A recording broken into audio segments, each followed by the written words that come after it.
Welcome, everyone. I'm here with Willard Reaves, and he's got an exciting announcement to make today. I'm first going to tell you a little bit about Willard, some of what you know, that he was a well-known Winnipeg Blue Bomber, not just any football player, but the football player who in 1984 was the most valuable player in all of the Canadian Football League. And of course, that year he helped take the Blue Bombers all the way to the Grey Cup. But there's much more to Willard than that. He's been very involved in his community. He's been a real force mentoring young people at the community center near where he lives. He's been out there helping people who are experiencing homelessness. He's been contributing to a variety of charitable causes. He's a community man, and he's concerned about our province. Willard has served after he was in football for 21 years with Manitoba Justice. He was a sergeant in the sheriff's office, following in the footsteps of his great-great-grandfather, Willard Reaves, who was a very famous lawman in Arizona. And of course, from his experience, he has the understanding and the knowledge to help us dramatically reduce crime here in this province. Willard, of course, has been involved in politics, and he's got some experience. He ran twice in Fort White, and although he didn't win, he came very close. And as we all know, that falling short is often the basis for experience that you can put to use later on. And now he's coming back to use that experience. And he served for 7 months as the deputy leader of the Manitoba Liberal Party. During that time, he was traveling in various places in the province as well as in Winnipeg. He was learning what it takes to become a leader. And so today, Willard is going to come forward. Je vous présente Willard Reaves. Thank you, John. Hello, everybody, and thank you for coming. You know, I'm, as John mentioned, I'm Willard Reaves, and it's time to get to work. When John mentioned that I was as deputy leader of the party for 7 months, I did my utmost to do the things that would make Manitobans proud of us. I did everything that we can possibly do, and for some reasons I decided I was going to step back because I knew that there was going to be something much larger than what I needed to do at that particular time. So I stepped back as deputy leader, and for the 7 months that I was deputy leader, when I stepped back, I wanted to think about what my future would be here in Manitoba. My resume goes a long way, and I will just give you just a brief history of where I've been, where I come from, and where I hope to go. As a 7-year-old, I got my first taste of homelessness. Not me, but a well-known man named Charles. I'll just call him Charles. He was homeless, and this man, one of my inspirations. Inspirations because now it allowed me to open my mind to see what's beyond where I'm at. Yes, I have a house over my head. He didn't have that house. He decided he was gonna stay homeless with no roof. Charles told me about things that's gonna affect everybody. It's affecting everybody now. We see that with the homelessness that goes around in Manitoba. We see the crime rates going up. We see hospitals inundated with the elderly and with those with mental health issues. I'm a person who loves to help people. That is my calling. With my resume, I simply say this. I learned from what is going on in society. From a young age of 7 years old, when I first attended my first soup kitchen with Mr. Foster, Charles Foster that is. When have you ever sat down with a person, not as a politician, but as a concerned person who wants to make a difference in one's life? That's who I am. And I want to make a difference in all the people's lives here in Manitoba. I want to bring everybody together, all stakeholders. We need to change the way we do our politics. We need to stop opposing everything that someone brings up and work together to get a solution. We have lots of problems here, lots of problems. And the only way we can do it is by being together.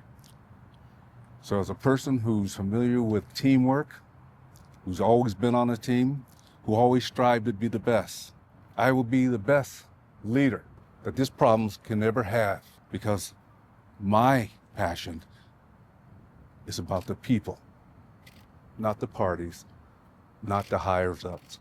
You will always get 100% from Willard Reaves. That I promise you. Thank you very much. It's time to build this party up to where it needs to be beyond where it's ever been before. I think with my leadership, I think that we can do this, and with the help of people all around this great province. The Liberal Party can be a force to be reckoned with. Where are you going to run in a general election, or if there's, do you have that picked out? No, I haven't. Not yet. If there's a by-election, would you put your name in as the first available by-election, or to run for a seat? I want to get the party moving first. I want to get a foothold on what we need to do as a party. Once that is, we want to talk to all the stakeholders. That includes the NDP, the PCs, the independents, everybody, to understand that this affects everybody. Everything that happens in this problem affects everybody. It's going to affect them. Okay? Why can't we just do it together? Why can't we get together and solve these issues? We know what the problems are. Let's get it going now. That's the problem going on right now. No one's doing it. They're just talking about it. Enough of the talk. What are the issues that you're looking to solve? Well, let's start with the healthcare system first. Okay, we'll start with the healthcare system. Long waits, 16, 20 hours of wait time in the hospitals there. Mental health. This has to be addressed. We can't keep ignoring this. The homelessness, we cannot keep ignoring this. All we're doing is ignoring the things that should come automatic for us. Okay, the environment. Okay, Mother Nature's not going to wait. If we continue to do what we're doing to the environment, okay, something's going to give. Something has to give. Okay, we need to come together as people of this great province to make sure that everybody has an opportunity to rise up. How do you foresee yourself being able to make those changes without a seat here in the legislature? Getting people together, okay? I mean, look, politicians are not the smartest people in the room, okay? We all know that, okay? Sometimes they think they're the smartest people in the room because they were probably elected. No, you want to surround yourself with people who have worked in those fields, okay? The resources are out there. You just have to be able to go out and tap those resources. It's there. The answers are there, right? We just have to be willing to do it together. A lot of the talk right now is surrounding tariffs in the United States. What kind of plan would you put in place? How do you envision tackling that issue right now? Well, that issue is a huge issue. We don't know how we're going to tackle it, okay? But we have to be united as Canadians, as Manitobans, to understand that some things are going to change, right? And this is going to change, and we have to change with it. What are you going to do in the next 2 years to rebuild the party to make it a bit more of a force in provincial politics here? We're going to build the party step by step. That's the only way we can do it, okay? And if we can't do it step by step, then we're going to start jumping. But we're going to build this party up. This party is a viable party, okay? This party can be something for everybody to grab hold of and support. Is the goal to run candidates across the province? Are you being more strategic about it, or is it too early to say at this point? It's not too early to say. We need to get 57 candidates in every constituency, okay? Not just paper candidates. We want to get viable people who know what they're doing, who know what they need to do if they are elected into office. Have you identified any of those 57 candidates? We have identified 12 of them so far, okay? Are they in largely in Winnipeg, Southern Manitoba? Where are those? They're all over. They're all over. Would you run in Fort White again, or do you see yourself running somewhere else? I haven't decided that yet. Right now, I want to build this party to where it needs to be. right? And that's beyond what it's ever been. What does that look like for you when you say that? Success. What does success look like for you? Going forward, just going forward and never looking back. Okay, we can creep, we can crawl, we can roll, but as long as we're doing it going forward, we'll get it done. What constituency do you live in now? I'm in Fort White. Yeah. Yes. Dr. John, just a quick question for you. Why is the best decision right now for the party? Oh, Willard has the heart. You've seen that. He has the desire. He's got experience at this point in a number of fields. I just think Willard is the best candidate for the Liberal Party and the best leader for the Liberal Party and for the province. That's why I'm here. That's why I'm supporting Willard.